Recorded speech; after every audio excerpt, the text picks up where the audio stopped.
Shabbat Shalom. Happy Sabbath. This morning we would like to look at the subject, where is the promise of his coming? Where is the promise of his coming? And I would like you to join me in the book of Kephabet, that's Kephabet, 2 Peter chapter 3. Because there are scoffers in the last days, and as a kind of a rebuff, Peter here addresses the concerns that they have, and indeed the question that they pose, which is, where is the promise of his coming? That's Yeshua's second coming. And so we will begin to read from chapter 3. This is now, beloved ones, the second letter I write to you, in which I stir up your sincere mind to remember.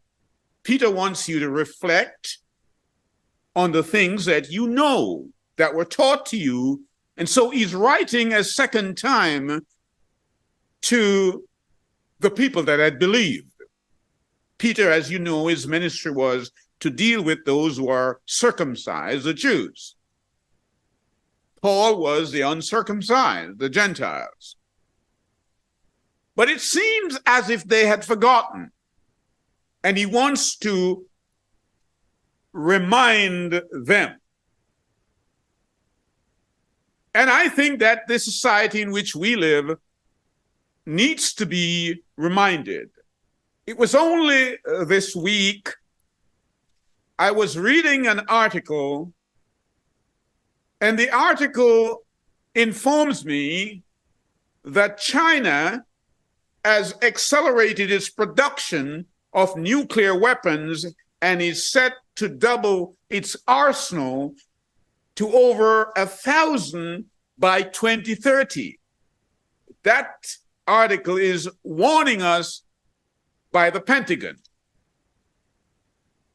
It says, as of May this year, Beijing had more than 500 operational nuclear warheads, which was more than the US had previously believed. And so the Pentagon has announced plans for a nuclear bomb 24 times as powerful as the one dropped in Hiroshima in 1945. And so it comes days after this article that China is increasing its warheads. I must deposit this view to you that the warheads that I speak about, it's not the weapons, it's the people. They are the warheads.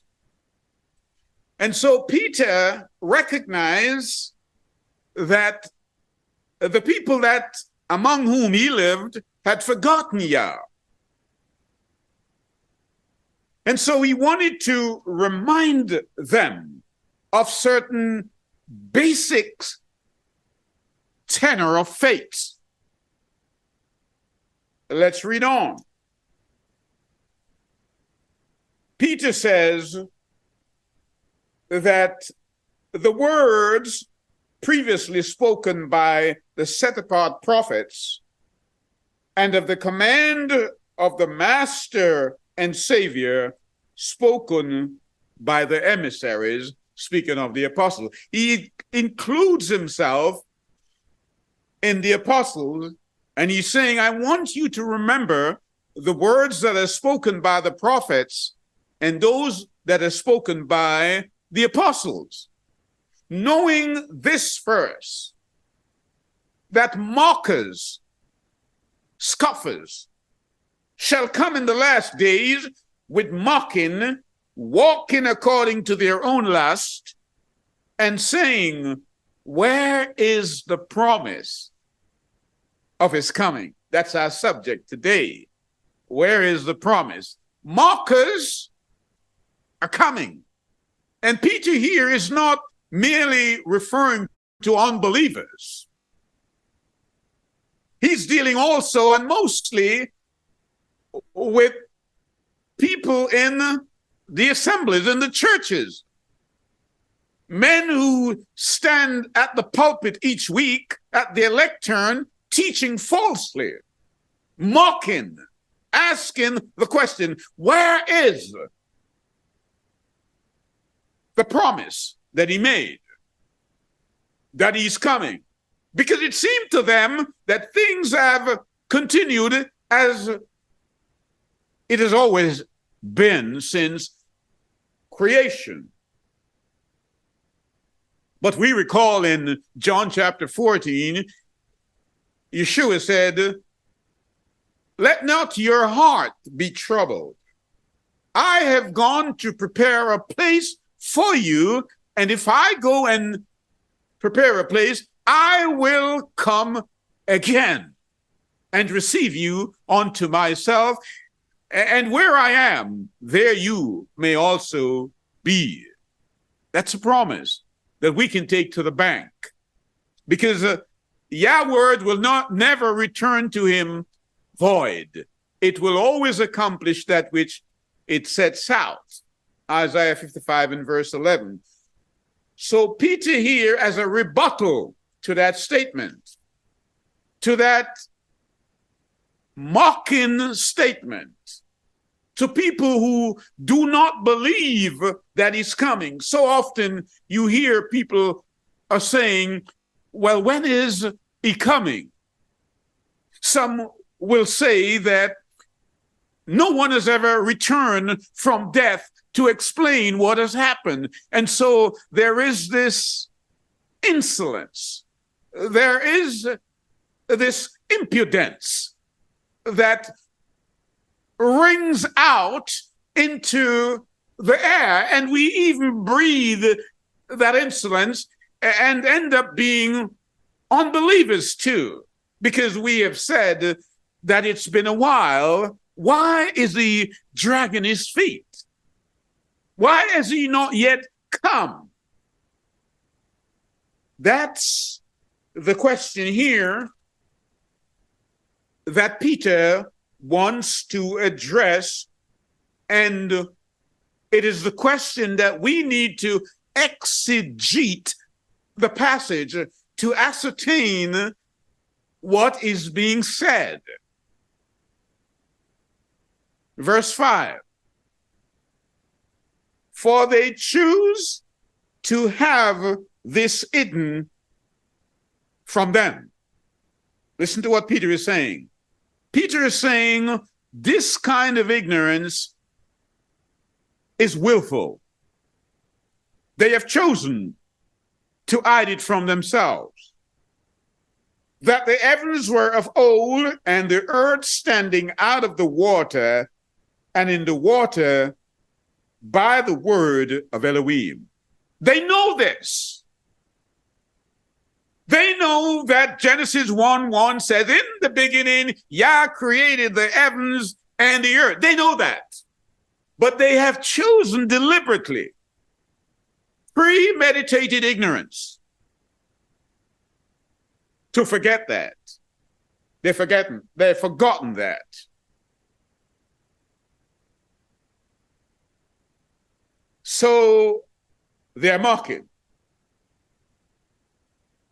Verse 6, through which the world at that time was destroyed, being what?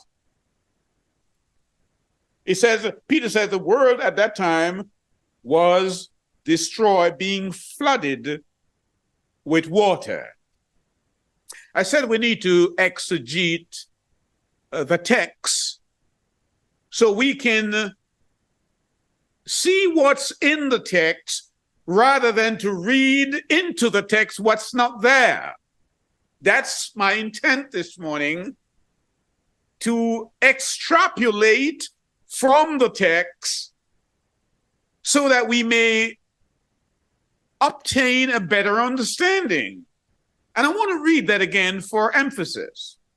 Verse 6, through which the world at that time was destroyed, being flooded with water. Peter wants you to know that the world was in the water, the earth was in the water and out of the water. And most students, scholars that I know, as they read this, they refer to the flood of Noah. That's what they do. But I want to postulate another view. Another view.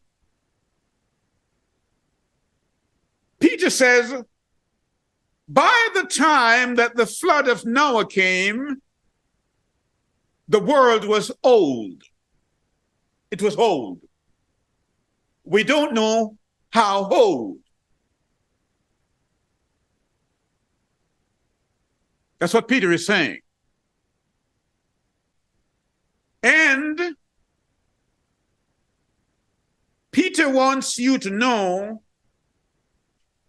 that there is a gap between Genesis 1:1 and Genesis 1:2. Therefore, there was a pre-condition that existed before Adam. Well, what do you mean? Let's look at Genesis 1. We said we're going to exegete the text. I'm reading here from the Septuagint. Genesis 1. The word says, in the beginning, Elohim made the heaven and the earth, full stop, period. Then verse 2 says, and the earth was invisible and unfurnished, and there was darkness over the abyss, and the breath of Yah was brought on above the water. The what? The breath of Yah. The Ruach. And Yah said, let there be light. And Yah made a separation between the light and the darkness. And Yah called the light day, and the darkness he called night. And there was an evening and there was a morning the first day. So we see here that Yah made the heavens and he made the earth. But by the time we get to Genesis 1 and verse 2, we see that the earth is in darkness, it's void, it's in chaos. And so we can see that distinction, that clinical distinction between Genesis 1:1 and Genesis 1:2. We see that. Sometimes we just read, just speed along without the break. In the beginning, Yah made the heavens and he made the earth, period. Remember, when he made everything, everything was good. So the question must be asked, how did it become void and in darkness? How? Come with me to the book of Isaiah. Isaiah 45. And we will look at verse 18. Thus saith the Yah who made the heavens, and the same Yah who displayed the earth in view, and who, having made it, parceled it out, he did not make it to waste. Did you hear me? But formed it to be inhabited.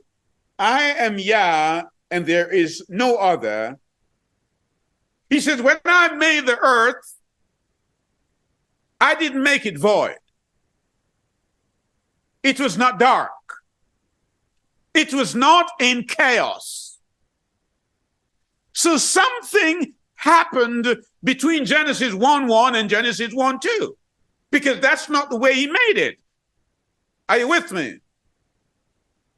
And so we want to understand here what Peter, Kepha, is saying to us. That's not the way Yah made it. So what happened? If that's not the way Yah made it.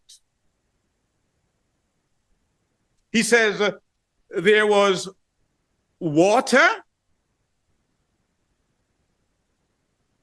and the earth was in the water and beneath the water. We need to understand something here that Peter is trying to tell us, is that the flood of Noah was the second flood, not the first flood. There was a flood before.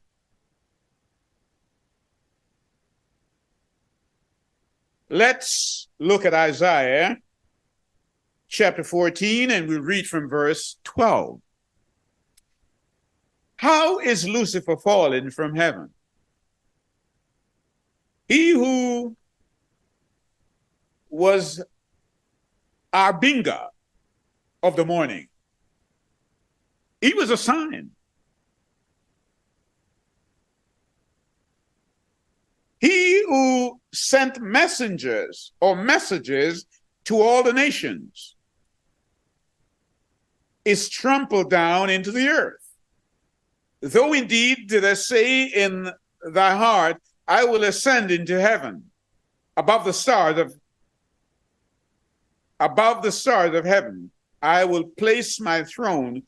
I will seat myself on a lofty mountain, on the lofty mountains which face the north. I will ascend above the clouds. I will be like the Most High. But thou must now go down to the mansion of the dead, even down to the foundation of the earth. They who see thee will express their amazement at thee and say, is this the man who troubled the earth, who shook kings, who made the world a desert, who, when he destroyed cities, never dismissed the captives? How have you fallen, Lucifer? How? And in asking the how, ask why.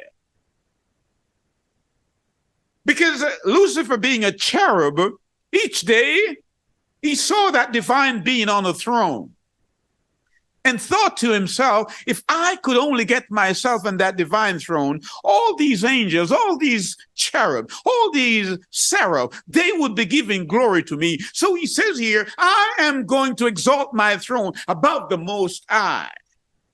And the word said, he was cast down to the earth. And we know from reading Genesis chapter 3, that by the time we get to Genesis chapter 3, he is already fallen. Are you with me? Therefore, he was fallen before Adam was born, was made. Are you with me? And so when Yah made Adam, he was simply making or remaking the creation that he had already made in Genesis 1:1. Come with me to Ezekiel chapter 28. Ezekiel chapter 28. Let's start at verse 11. Then the word of Yah came to me, saying, Son of man, take up a lamentation for the prince of Tyre, and say to him, thus saith Yah Elohim, thou wast an impression of resemblance and the crown of beauty. In the delightful paradise of Yah thou was born. That's Eden.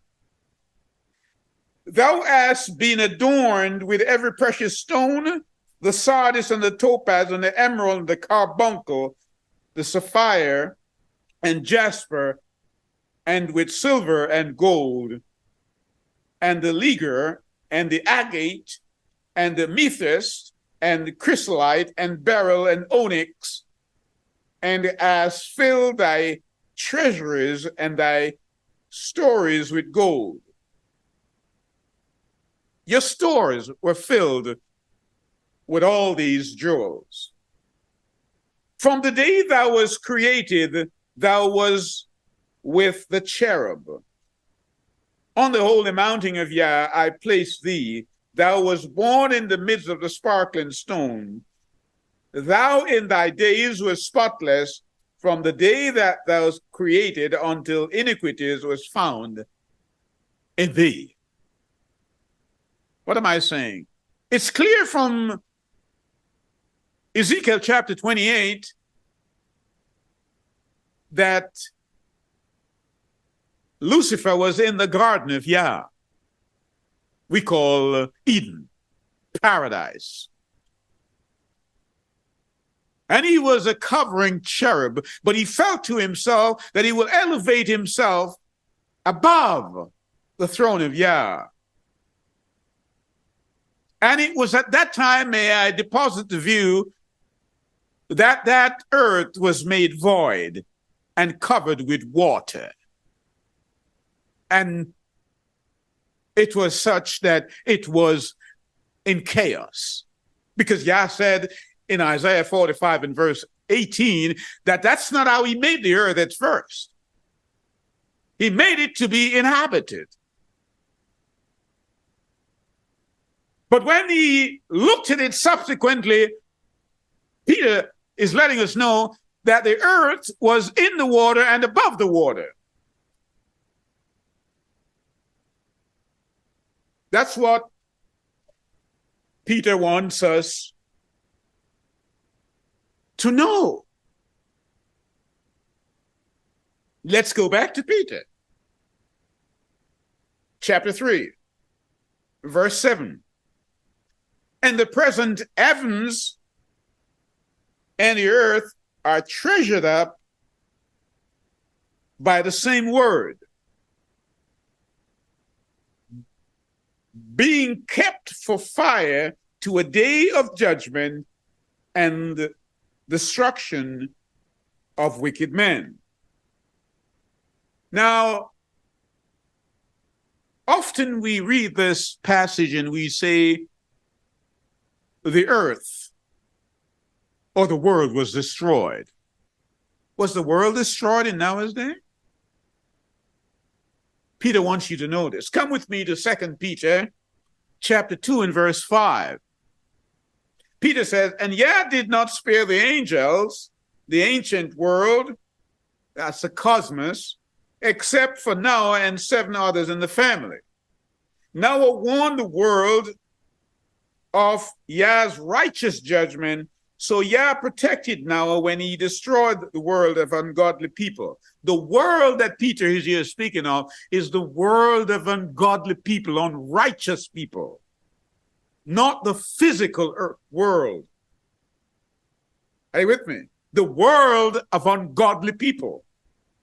Neither did he let the ancient ungodly world off. He did not spare them. So Peter is saying the world that is spoken here is the world of human beings, not the physical earth. Because listen to what he says in verse 8. He says, but beloved ones, let not this one matter be hidden from you, that which Yahweh one day is 1,000 years, and 1,000 years is one day. He says the same earth that he spared in Noah's time is also spared now and is reserved for what? For fire. It hasn't changed. So when we say the world was destroyed in the flood, no. Peter is saying the world that was destroyed in the flood was the world of human beings. Because the same earth, by the word which he formed it, is now brought to the last day to be destroyed by fire. So we must make that distinction. We must make that distinction. So Peter is saying that let not this one thing pass you.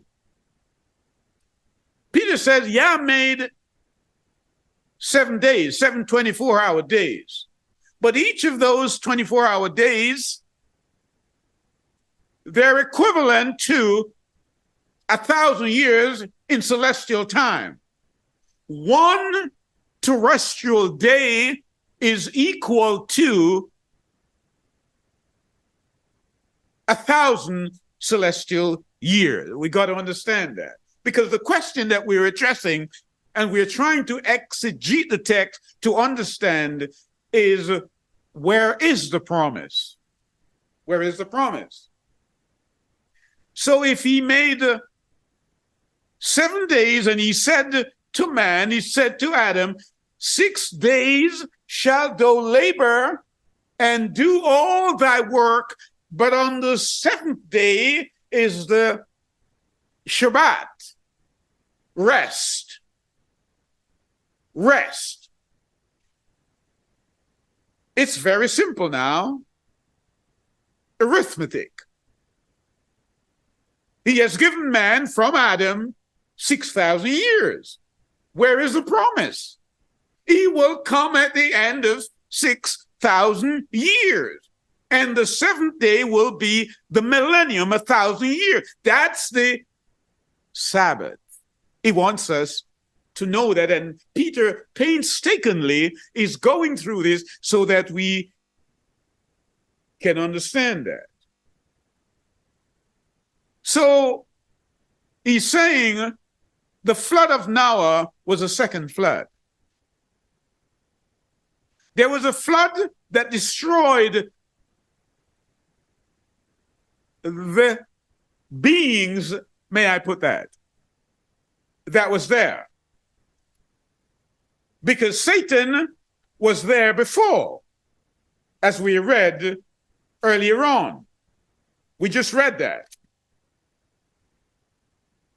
And therefore, this time, it's not going to be water. It's going to be what? Fire. You hear people talking about global warming. This is it. This is global warming when Yah comes. Because the whole earth will be on fire. We've got to understand that. That's what Peter wants us to know. He really wants us to know that. Because in chapter 38, come with me to Job 38. We get a glimpse, a better understanding of what happened before Adam. Job 38, Yah says here, then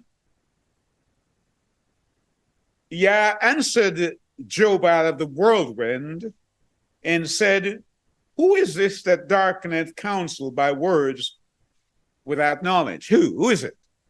Gird up now thy loins, Job, like a man, for I will demand of thee an answer thou me. You got to answer me, Job. I've chosen you, Job, and I've made you the best of the crop that's in this time. You're a perfect man, and I want you to answer me. Verse 4, Where was thou when I laid the foundation of the earth before? Declare, if thou hast understanding. Job, when I made the foundation of the earth in Genesis 1:1, where were you? Let me ask it another way. Job, before the earth became chaos, before it became dark, before it came underwater, where were you? Who hath laid the measures thereof, if thou knowest, or who hath stretched the line upon it? Whereupon all the foundation, therefore, thereof fastened, or who laid the cornerstone thereof? When the morning star, these are the angels, sang together, and all the sons of Yah shouted for joy. Job, where are you? There was no human being when he made the heavens and the earth. Job, where were you when the sons of Yah, these are beings that are created by Yah, we become sons of Yah by way of adoption, not by birth. Those who believe in him, he gave them power to become sons of Yah. These were created by Yah, the angel, and they are by creation sons of Yah. And so he's asking Job the question. The question is, where were you? Were there any human beings when the sons of Yah sang for joy? No, it was only angels. And the garden of Yah existed then. But after Satan sinned and we threw him down on the earth, it became void. And it was then, after the council took place, let us make man in our own image, he then said, let light now come again into the earth. Let light come into the earth. And so Peter is wanting us to know these things because it is a rebuttal to the question and the mocking, where is the promise? The answer is, it cannot come until the end of the 6 days. It cannot come. Because he made 7 days and he gave man 6 days, and he will come on the end of the 6th day, and then all of us, the word said, will reign with him 1,000 years. That's the Sabbath. But Peter says, they have forgotten this one thing. It's a deliberate ignorance. They have chosen that to forget.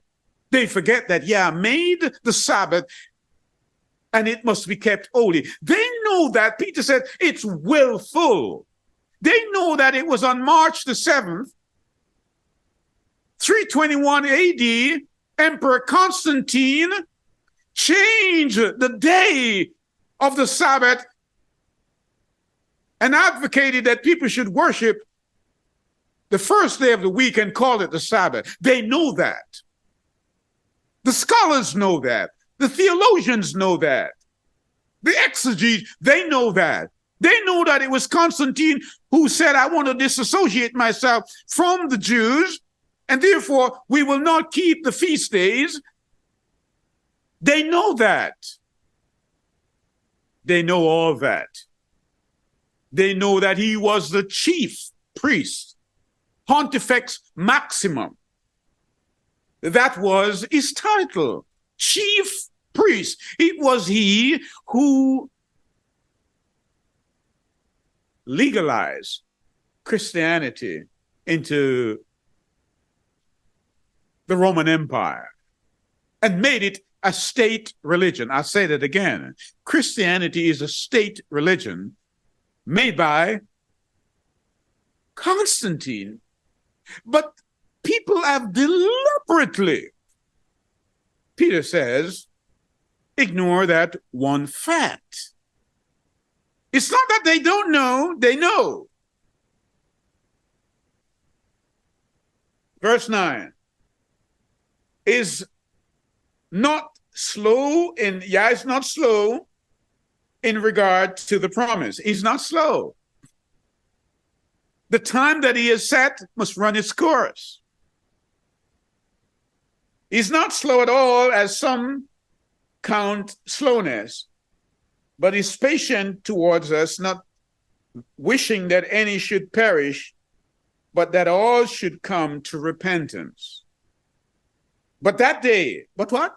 That day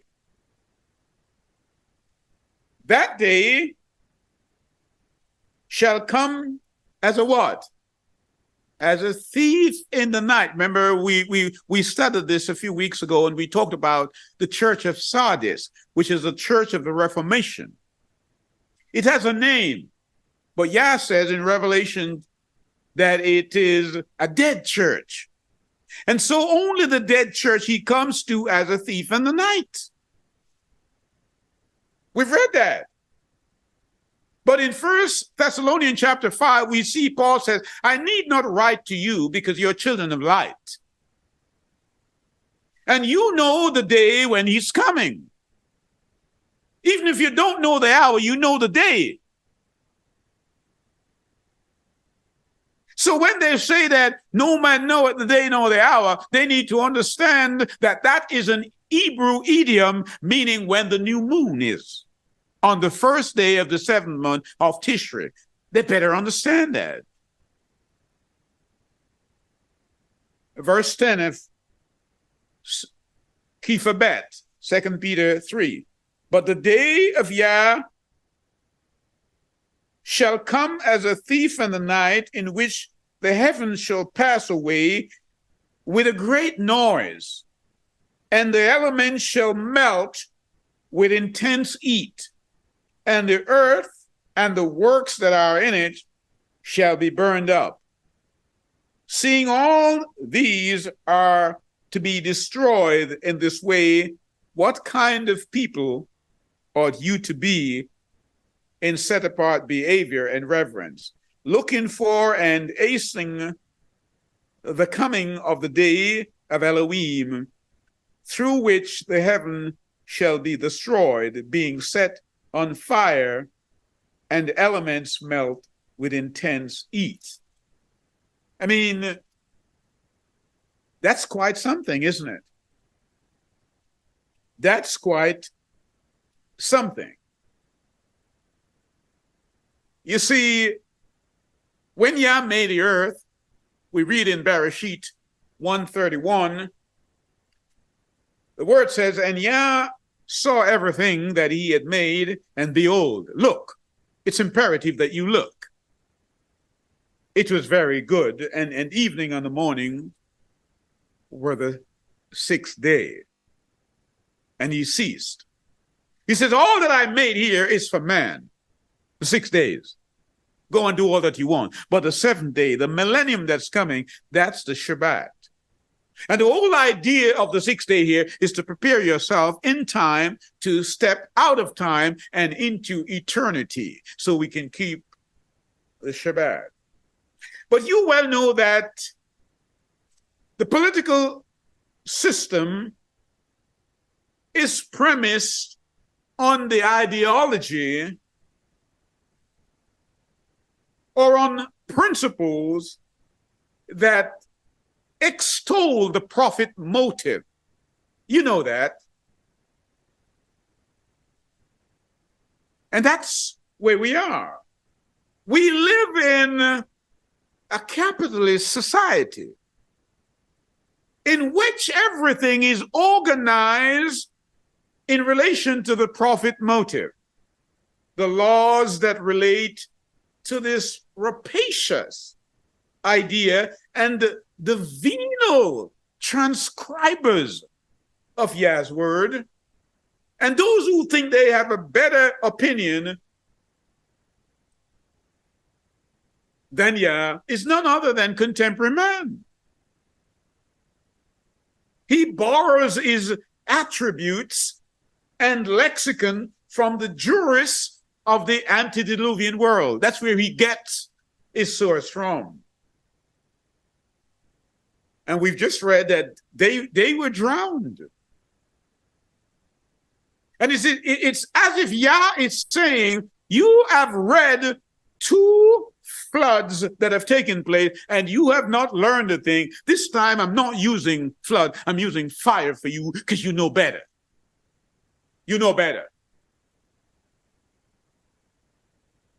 Peter says, those angels that sinned, he put them in chains and reserved them for judgment. Peter said, he did not spare them. And perhaps the most concerning thing, to me anyhow, is that the church has ceased to exist. Because we have a society wherein it can reasonably be said, all flesh is corrupt. It was said before, it can be said again. It rivals the days of Noah. In other words, the sector against the forces of evil, which was supposed to be the church, it has ceased to exist.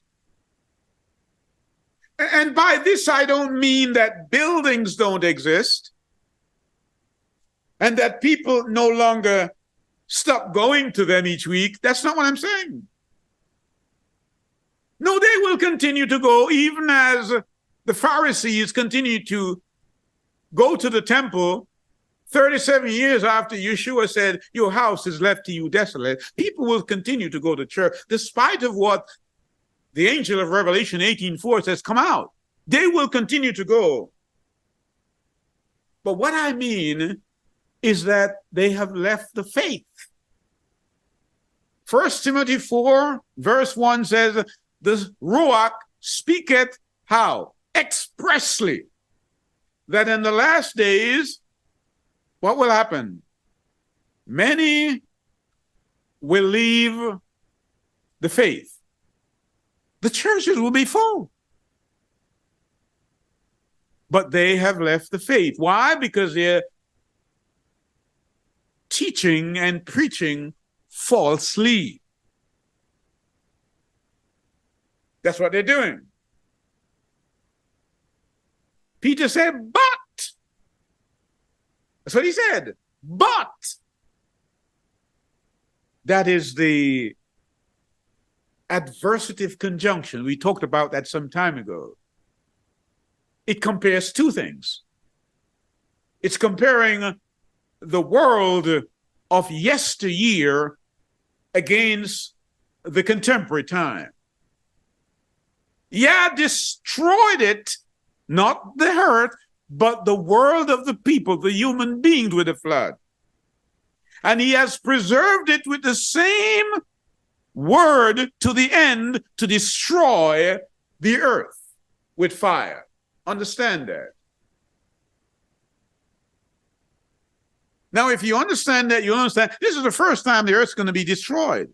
The people were destroyed before. The angels were destroyed, but not the earth. This time he says, the elements will melt with fervent heat. And you better understand that I've worked in a blast furnace. I know what it's like. I have worked in an open hearth furnace. I know what a rolling mills look like under pressure. I know what it's like when you tap molten metal from a blast furnace into a ladle. I know when metal is heated up to its upper critical point and it melts. So when I read in the word that the elements will melt with fervent heat, and like a molten metal. I know that there is no ladle to contain what Yah is saying. None. And Peter wants us to understand what he's saying. He asks the question, how then are we to live? A fair question. If you know all this, and you know that Yah had destroyed the people before in Noah's time and prior to that, and you know that he has agendaed his situation to the extent where he's going to bring a final destruction to the earth because of sin, how then are you to live? Well, the Pentagon respond by saying, we're building warheads. And China says, we're doubling up our production of warheads. That doesn't seem to be an appropriate response, does it? Doesn't seem to be an appropriate response. No. And so you better join me now in the book of Azon. Not Azon. Join me in the book of Yahuda. Yahuda, we refer to that as the book of Jude. Now, last week, we talked about James, who is one of the half-brothers of Yeshua. Now, this week, we're now talking about Yahuda, or Jude, who is another of the half-brothers of Yeshua. He said, Yahuda, a servant of Yahweh, of Yeshua, Messiah, the brother of what? Jacob. That's James. To those who are called, set apart. Notice something. He's not presumptuous enough to even say, that's my brother. He said, my brother is James. Because remember, when we talked about this last time, we said that these brothers did not even believe in him. It was subsequent to his ascension that they started believing in him. And they realize now, after his ascension, that he is who he claims to be, rather than say, that's my brother. You know, we like that name thing too. Oh, that's my uncle. Oh, that's my dad. That's my brother. We like that thing because name carries you. He doesn't do that because he's not about himself. He says, James is my brother. But listen to what he said, I am a servant of the Messiah. He could easily have said, that's my brother. Are you with me? And so you see what conversion looks like. That's humility coming in. He said, I'm a servant of my brother. That's what he's saying. Compassion and peace and love increase to you. Behold, beloved ones, making all haste to write to you concerning the common deliverance, I felt the necessity to write to you, urging you to earnestly contend for the faith which was once for all delivered to the set apart. That faith that Yeshua delivered to us and placed in us and asked us to work out that faith with fear and with trembling, I want you to contend with it. He's writing because he recognizes that in the last days, the people would move away from the faith. They would have their own truth. Some would have their own Sabbath. Some would have their own Jeroboam religion and call it church. It amazes me that you can read, as Peter says, and you see that Yah says, remember the seventh day to keep it holy. You know that, you read. In fact, you're more likely to boast that you have a degree, and you read that. And you also merge that with the historical happening during history. And you recognize that it was Constantine who changed the seventh day of worship, the Sabbath, to Sunday, the first day of the week. You know that. Peter says, you know this, and you do contrary to what Yah says. You know that it was he who sent out a civil decree saying all the craftsmen and all the people in the kingdom of Rome should not Judaize, but they should keep Sunday holy. You know that. You have no excuse. And for you, Peter wants you to know, it's not water. The elements will melt with fervent heat because of your Jezebel religion. Are you with me? So let's continue reading Yahuda. Verse 4,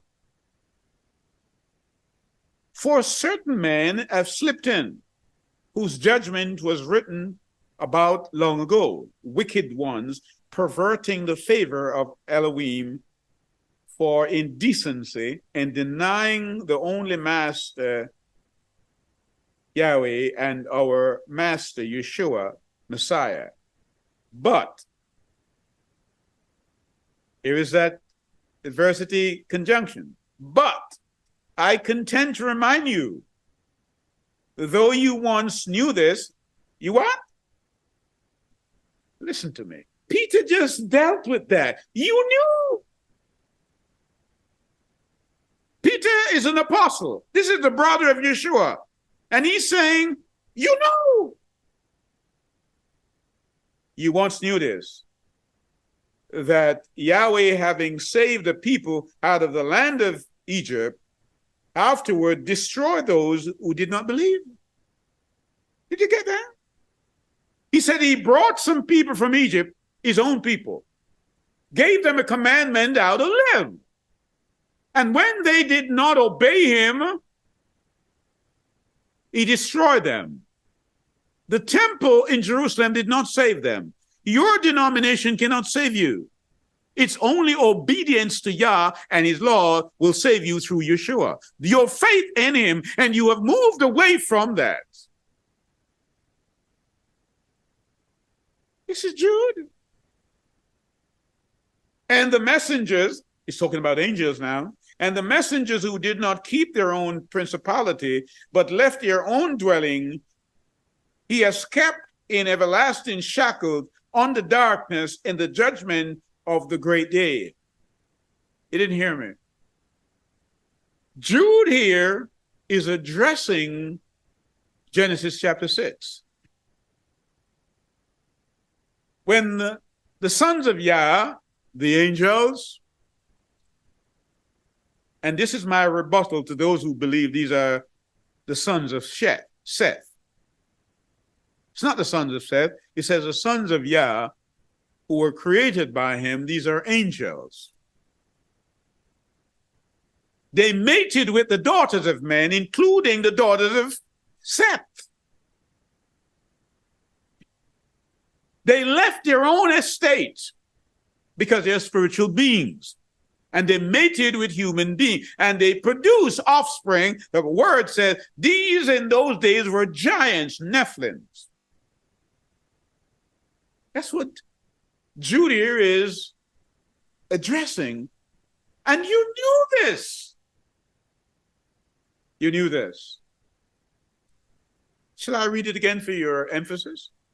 And the messengers who did not keep their own principality, but left their own dwelling, he has kept in everlasting shackles on the darkness for the judgment of the great day. Even as Sodom and Gomorrah and the cities around them in similar way to these, having given themselves over to whoring and gone after strange flesh, are set forth as an example, undergoing judicial punishment of everlasting fire. He's saying, you know of the creation? You know it's not evolution. You know that.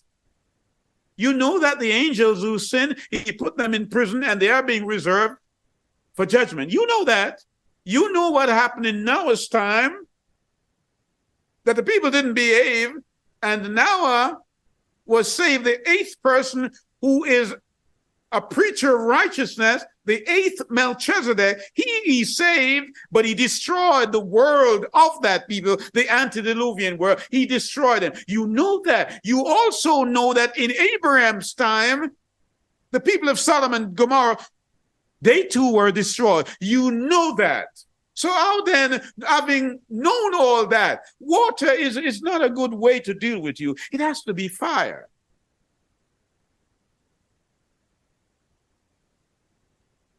Has to be fire. And this time, I'm leaving nothing. The heavens, the elements, they're going to melt with fervent heat. Oh, yes. Verse 8. In the same way, indeed, the dreamers defile the flesh and reject authority and speak evil of esteem one. But Michael, the chief messenger, in contending with the devil, when he disputed about the body of Moshe, presumed not to bring against him a blasphemous accusation, but said, Yahweh rebuke you. But these blaspheme which they do not know, and that which they know naturally, like unreasoning beasts, in these they corrupt themselves. Woe to them, because they have gone in the way of Cain, and gave themselves to the delusion of Balaam for a reward, and perished in rebellion of Korah. Did you see what he's doing? He's listing all the characters. You've gone the way of Balaam. Why? Balaam was more interested in making money than hearing the word of Yah. Cain was full of pride, so upset because his offering didn't look anything like what it should have been. And instead of asking his brother Abel, he killed him. Sometimes we feel that the whole world is Gaza because we don't like our brother or our sister. And so all we have, even in the church, is warheads. You don't have to be in China or in the Pentagon to have warheads. We have warheads in the pews. And we have warheads in the pulpit preaching. Why do I say that? Because it's a spiritual war. We fight not against who? Flesh and blood, but principalities and powers. In where? In high places. So why are you not dressed properly? Put on the whole armor. How must you dress? He tells you. He said, put on truth. Gird your loins with truth. And the what? Breastplate of what? Righteousness. And then the helmets of salvation. We don't dress like that. Are you with me? Women today, they don't put on the helmet of salvation. In fact, they don't want to cover their hair. They don't want to cover themselves because they say their hair is their beauty. And I want to make it clear to them that beauty is inside, not outside. It's not external. So Jude here is saying wild waves of the sea foaming up their own shame, straying stars, far from blackness of darkness, whom blackness of darkness is kept forever. And Enoch, the seventh from Adam, also prophesied of these, saying, see, Yahweh comes with myriads of set apart ones. Now, hold it there. Hold it there. Jude here is the penultimate book before Revelation. He lived in the first century with the Messiah. And he makes reference to a man who was born in the seventh generation after Adam. He said, Enoch preached of these very same things that I am preaching. So they asked, when is it coming? He said, Enoch preached it. Let's read it again. And Enoch, the seventh from Adam, also prophesied of these, saying, see, Yahweh comes with his myriads of set apart ones. The coming. Even then, Enoch was preaching that the coming. And they asked in Peter is addressing it, when is the coming? Peter said he made 7 days, 6 he gave to man, and each one of those 6 is equal to 1,000 years, and he will come at the end of 6,000 years. And they still ask, when is he coming? When is he coming? And so we want to know, because there are all kinds of speculation about when he comes. You hear people say, well, we know the church is right. And when he comes, he will fix it. We know that marriage or that home is not right, but he's a fixer when he comes. He will fix it. And sometimes they say things like, God bless the mess. Really? Well, the words here in verse 15 of Yahuda, he said, he's coming to execute judgment. You didn't hear me. Let's read it then. To execute judgment on all, to punish all who are wicked among them, concerning all their wicked works, which they have committed in a wicked way, and concerning all the harsh words which wicked sinners have spoken against him. Now, if he's coming to execute judgment, that means judgment has already passed. And that's why we were calling you to come to the day of Yom Kippur, when this is the day of judgment, but you didn't come. That's when the decree went out. When decisions are made, you didn't come. It's being addressed here. It's a rebuttal to what you have thought and what they're teaching you in the Balaam churches and the Jezebel Bible classes. That's what the word says. He's coming to execute judgment. These are the what? Grumblers, complainers, who walk according to their own lust, and their mouths speak proudly, admiring faces of others for the sake of gain. Did you get that? They admire the faces of others for the sake of gain. Oh, yes. Oh, you look wonderful. Liar. You're doing it for gain. You speak and you flatter people for no reason at all, except for the reason for gain, just like Balaam. That's what they do. And they lord it over you, because that's what the Gentiles do. They lord it over you. Oh, yes. But we, how ought we to live in these last days? Because we know all this. We know it. We know it. We know it. We have read it. Peter says we understand it. James says we understand it. And now, who else is saying it? Yahuda, another brother.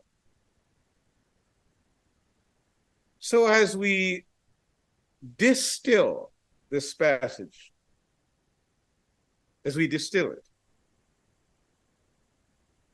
we want to leave with a greater understanding of what Yah is saying to us. We want to understand that. And Peter is saying that Lucifer was a cherub. And he and his angels were in the garden of Yah. And when they sinned, he destroyed them and covered the earth with a flood. And that's why the earth was in the water and outside of the water. Then, that was before Adam. So, this Hallelujah scriptures, let's turn to Genesis 1. What does it say? It says, in the beginning, Elohim created the Shemaim, that's the heavens and the earth came to be formless. The earth became formless. It wasn't created that way. Isaiah 45 and verse 18, it wasn't created that way. Are you with me? So we have got to understand what happened in Genesis, and Peter wants you to understand that. It wasn't made that way. No. It's like we read in Genesis chapter 19 regarding Mrs. Lot. She wasn't made a pillar of salt. She became a pillar of salt. Are you with me? And so the created earth became dark. It became that way. And so Peter is letting us know that.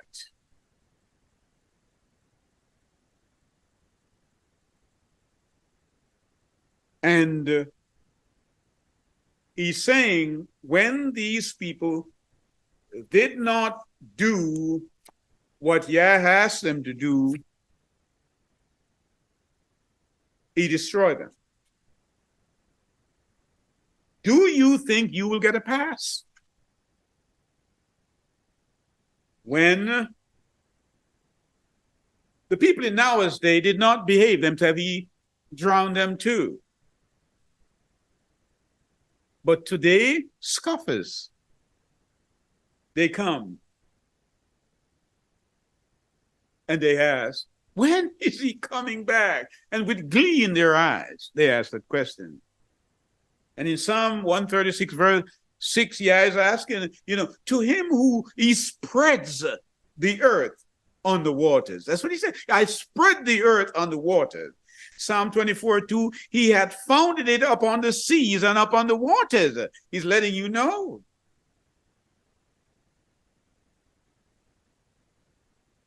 So he's saying, all that you see happening, these are our bingers. They're signs.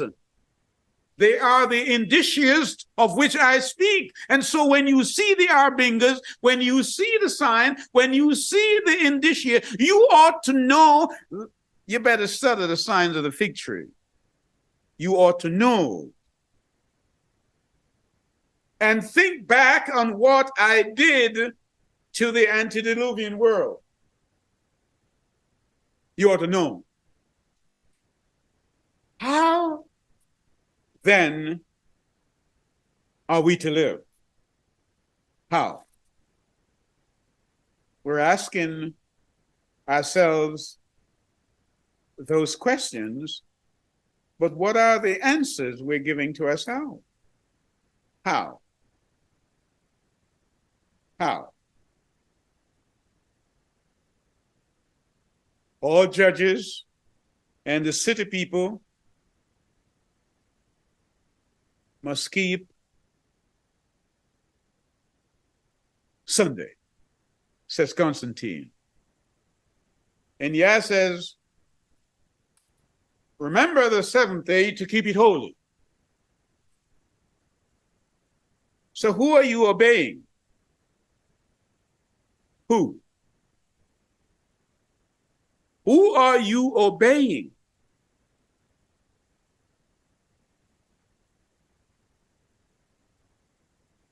Well, like Mrs. Lot, notice she became, which is a transitive verb. She became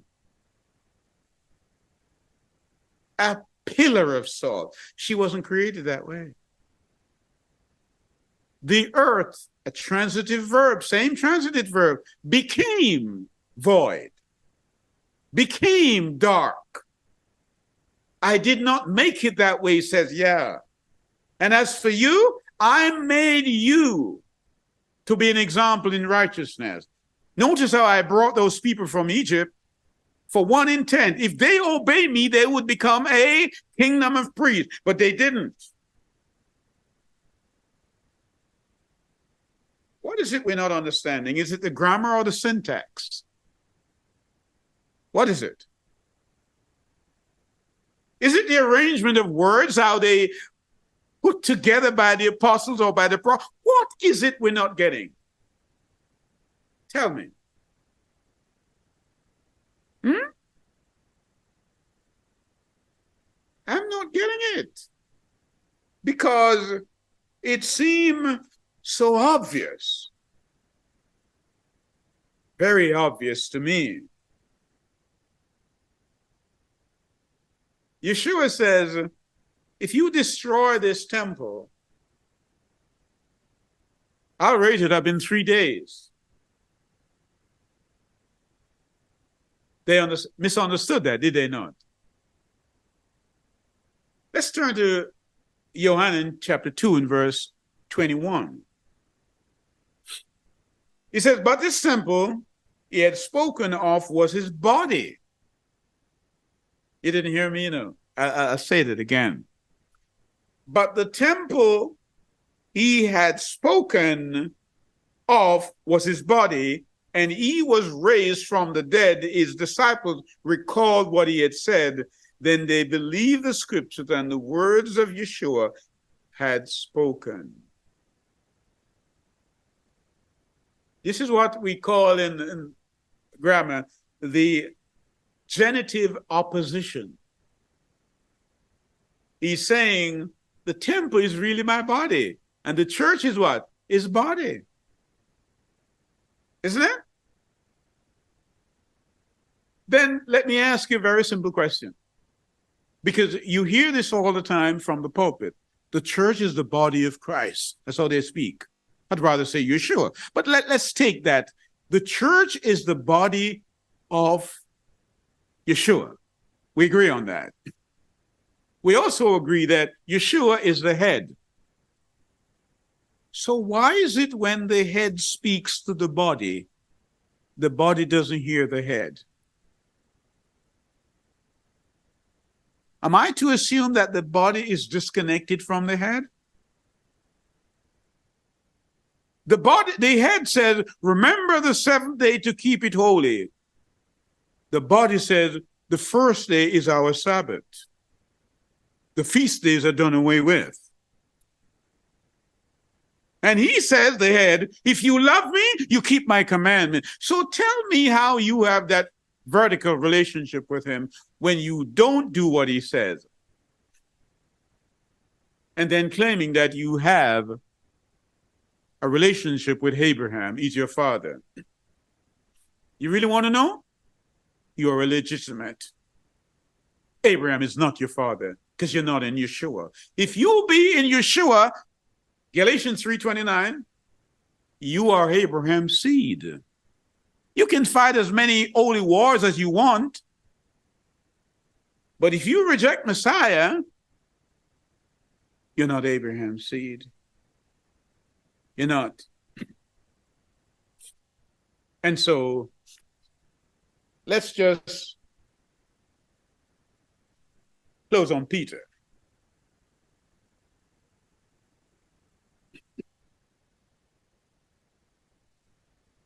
Verse 13.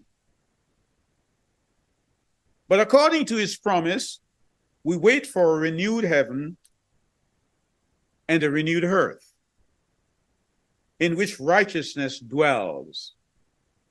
So then, beloved ones, looking forward to this, do your utmost to be found by him in peace, spotless and blameless, and reckon the patience of our master as deliverance, as also our beloved brother Shaul wrote to you according to the wisdom given to him. You know, it's interesting that there are some people who struggle with Paul because they say Paul is writing that the law is done away with. They are not understanding that Paul is juxtaposing two sets of laws, the book of the covenant and the book of the law. They don't get that. They don't understand that the book of the covenant was placed inside of the ark, and the book of the law was placed outside of the ark. So when Paul writes, he's juxtaposing the two, and they think he's talking about the Ten Commandments. So they struggle with them. One man told me, he says, you know, Paul writes and says the law is done away with. No.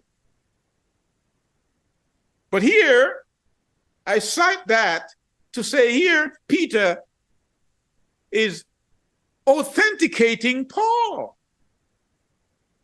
He authenticates Paul.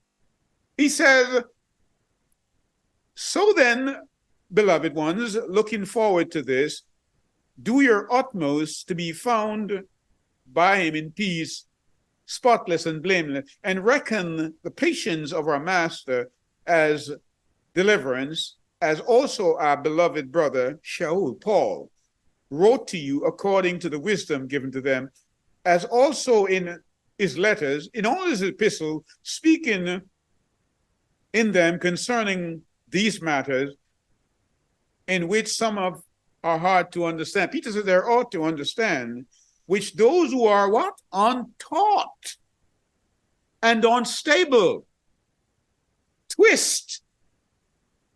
They do what? They twist the word to their own destruction, as they do also other scriptures. That's quite obvious. You have to twist, and I mean it, twist it properly, knot it up, for you to be able to say that Sunday is a Sabbath, or the feast days are done away with, or Christmas or Halloween are holy days, or Easter. You have to twist it. So you see how these people have left the faith, but they are still in church. Timothy, 1 Timothy 4. So Peter is saying they know these things. The things they are doing, the disobedience they're showing, it's willful. Willful. And they need to go back and remember that Yah did not spare the angels. He did not spare the antediluvian world. And as for you, contemporary church, he will not spare you in your sin. He has reserved for you a day in which the elements will burn with fervent heat. You're going to get the worst of it all because you've had more evidence. You've had more warning. You've had more time. And you still remain in your sinful condition and will not give up your sin. It's not his will that any should perish, but all should come to repentance. May you hear the word of Yah, and may the Spirit lead you to do that which he desires of us to do. In Yeshua's name I pray. Amen.